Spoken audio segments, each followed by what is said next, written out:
Evidente que tem esses aumentos, além de clima, tem também a questão política, tem a questão da China, está fazendo um bolo de alta. Me parece que isso é muito importante para os produtores do meu Brasil.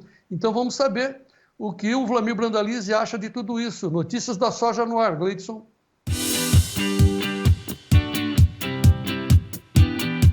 Notícias da soja com Vlamir Brandalize.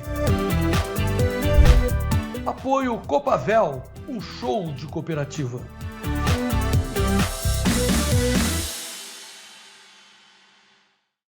Professor Vlamir Brandalize, muito boa tarde, direto de Jataí, sudoeste goiano. Seja bem-vindo. Boa tarde, João Batista. Boa tarde a todos. Muito bem. Vamos mostrar já o clima, como é que está aí no sudoeste goiano. O milho já foi para frente, mas o nosso foco agora é o mercado que está subindo. Eu fiz uma contextualização dando 3 motivos básicos, né? A questão política da saída do Biden, a questão da China e também a nossa questão interna aqui no Brasil. Mas o que está preponderando é essa informação do Molion aí de tempo seco nos Estados Unidos, Brandalize.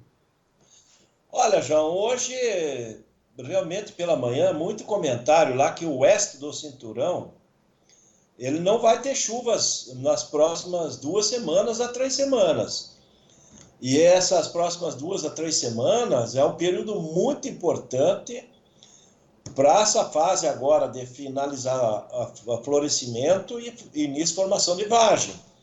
Então, cortando a chuva agora, ele tem potencial de derrubar a produtividade. E como o mercado, João, ele olha mais para o umbigo americano, então isso também está pesando. Mas continua pesando, porque tanto farelo como óleo também estão em alta hoje.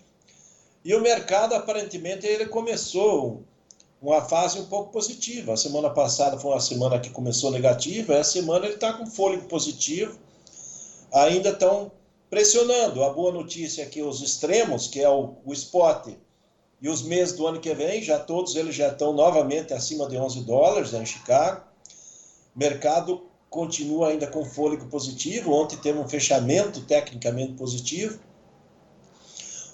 A posição da safra americana, o setembro e o novembro, se a gente olhar aí também, já melhorou bastante, né? 10,70, 10,80.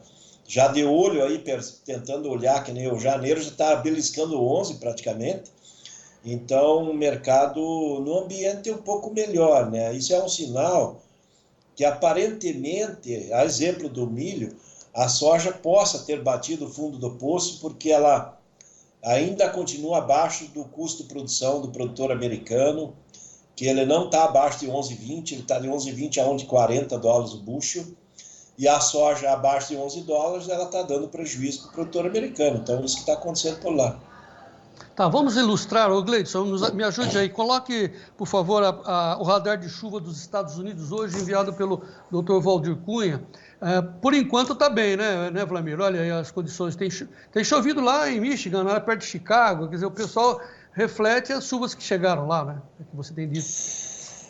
Na realidade, se a gente olhar, João, ele está chovendo um pouco mais aí na parte mais a leste, né? Então, se você pegar o oeste do cinturão ali, que vai desde as Dakotas, do norte, Dakota do Sul, Minnesota, a parte de Iowa, ela está com um pouquinho de chuva ali mostrado em Minnesota, mas muito seco ali em Nebraska, em Iowa, em Illinois, Dakota do Sul, Dakota do Norte, Minnesota, estados importantes, com pouca ou nenhuma chuva, né? Isso é a previsão que ainda vai continuar com poucas chuvas aí nos próximos dias, porque amanhã tem previsão de chuva lá em Chicago, mas é uma previsão localizada. Então isso às vezes nem é bom, né? Porque dá uma chuva em Chicago, o pessoal está nas corretoras, olha pela janela e está chovendo. Daí ele acaba tirando esse fôlego altista do mercado, mas é uma chuva pequena que não é uma chuva de lavoura, né? É uma chuva de volume pequeno, mas o sul, na parte mais ao sul dos Estados Unidos, do cinturão, está chovendo bem. A questão é que o oeste, que é a parte mais importante, está pouca chuva e previsão de poucas chuvas nesse período importante, que é as próximas 3 semanas, aí, que é a definição da safra americana, fase final de florescimento, fase de formação de vagem e daí o começo de enchimento de grão. Tá, eu vou chamar já o Molion para ele, quando ele fala exatamente nesse ponto, mas antes, só para ilustrar aquilo que você costuma dizer, né?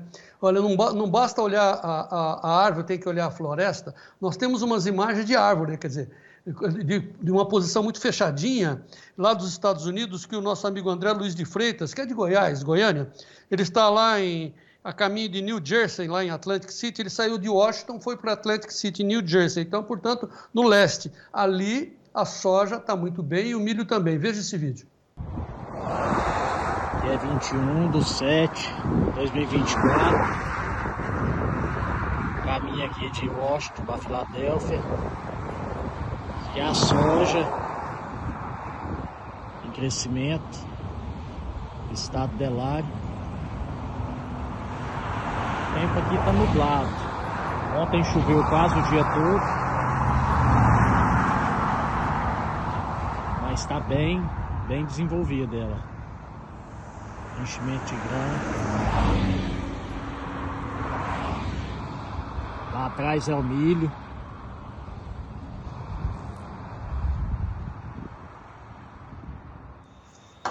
Tá, vamos aproveitar e mostrar o milho e depois a gente faz o contexto só. Veja o milho americano lá nessa região da Filadélfia. Hoje é 21/7/2024. Estamos indo aqui de Boston para Filadélfia. Plantação de milho aí em crescimento. Estado Delari. Essa fazenda a gente comprou faz um ano. Já está dando resultado. Crescimento. Muito obrigado, então, André Luiz de Freitas, de Goiás, passando essas imagens, mas sempre olhando. É o cantinho do leste. O que o Vlamir falou, que o problema mesmo é o oeste, né, Vlamir? Exatamente. Onde que tem risco maior é na parte oeste. Vamos dizer assim, o que é oeste? Os Estados Unidos é dividido ao meio pelo rio Mississippi, que desce lá de Chicago até aqui no Golfo do México. Na parte esquerda do rio Mississippi, na parte do cinturão, quanto mais para o oeste está indo e para o norte do cinturão, ele está mais seco e com pouca previsão de chuva. E é uma região que vai precisando água nessas próximas 3 semanas, eles precisam de umidade boa. Essa região está dando um sinal aí que pode ter problema, sim. Então, agora, mais do que nunca, a gente vai prestar atenção nas informações do climatologista Luiz Carlos Molion, na entrevista que ele fez ao Clube do Tempo e Dinheiro para o Sérgio. A íntegra está aberta no nosso site e ele fala que os Estados Unidos devem enfrentar problemas na safra deste ano. Veja o Molion. Eu quero chamar a atenção para o fato que o relatório do Departamento de Agricultura, USDA, no dia 2 de junho, ele alertava para o fato de que ainda faltavam a ser plantados 9% da área de milho e 22% da área de soja. Veja, a janela deles termina no dia 31 de maio. O relatório do dia 2 de junho falava, então, da falta ainda 9%. Então, vamos fazer umas contas, porque isso aí ajuda a entender também o mercado, o dinheiro, né? Eles colheram agora nessa safra de 2024, colheram 366 milhões de toneladas de milho. Vamos dizer que esses 10%, os 9% que foram plantados fora da janela, como as temperaturas lá também estão baixas, dependendo do local, 1 a 3 graus abaixo do normal, essas plantas, elas, como eu disse antes, elas vão esticar o seu ciclo. E a soja vai esticar seu ciclo, o milho vai esticar seu ciclo e já vão estar sujeitos a geadas e nevascas precoces que vêm a ocorrer no final de setembro e início de outubro. Portanto, a estação de crescimento propícia para a planta pode decrescer em termos de tempo. Colheram 366 milhões de toneladas. Se esses 9% tiver problema, são quase 36 milhões, 35 milhões de toneladas de milho fora. E os 22% da safra de soja que foram semeados fora da janela também tiverem problema, Dessa safra agora de 24, eles colheram 113 milhões. Nós estamos falando de mais 25 milhões de toneladas de soja.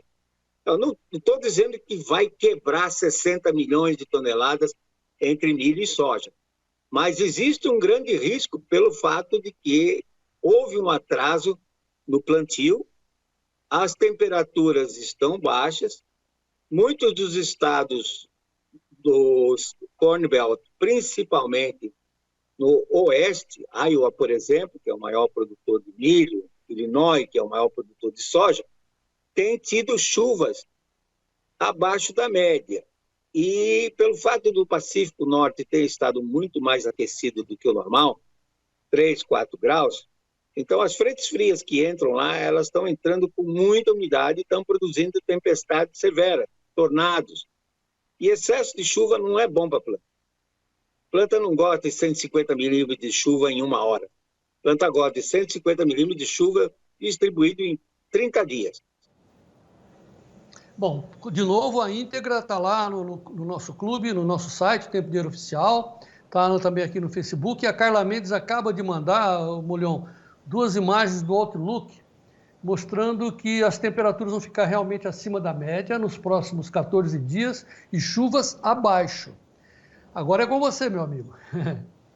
É verdade, João. O filósofo e meu amigo pessoal aí, o meu Molhão, falou certo, João. Vamos pegar e vamos clarear aqui que eu tenho os dados do USDA aí, de ontem à noite, com relação a como é que está as lavouras lá.